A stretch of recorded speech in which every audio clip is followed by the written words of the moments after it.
Let's get more on the Trump effect. We're joined by Marshall Gittler. He is head of investment and research at FXPRIMUS. Many thanks for joining us, Marshall.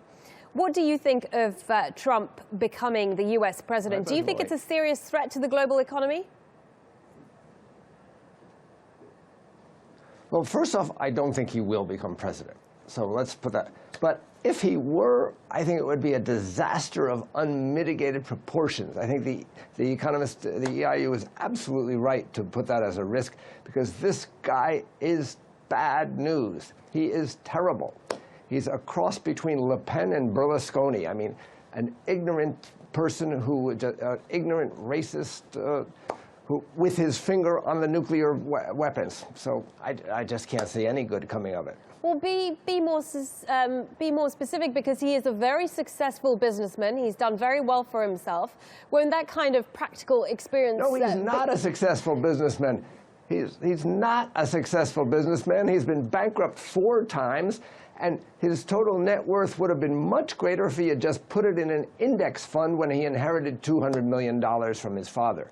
So he's not been successful, bankrupt 4 times. Secondly, he's never worked for anybody else but himself, so he has no experience making compromise. The U.S. government, on the other hand, is set up with a system of checks and balances. It's designed not to function well.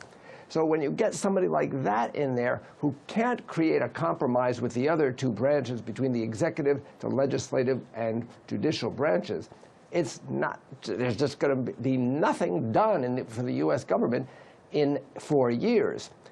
And so maybe he decides to venture into foreign policy, where the president has more of a free hand. And that is just a terrifying thought, because he has no experience, no knowledge, and no advisors. When asked who his foreign policy advisors were, he said, "I'm talking to myself."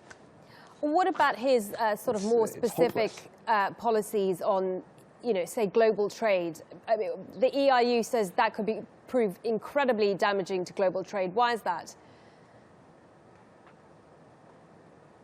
Well, if he has any specific policies, which I haven't seen, I mean, he wants to start a trade war with China, for example, put 40% tariffs on imports from China. That's great, except the U.S. is part of the World Trade Organization, and maybe he'd try to pull the U.S. out of the World Trade Organization. Maybe he tried to break WTO rules and start off a big international trade war globally. Who knows? Okay. He would be working against all the rules and regulations that have taken so long to hammer out. Okay, Marshall, good to get your thoughts. Many thanks. Into disarray.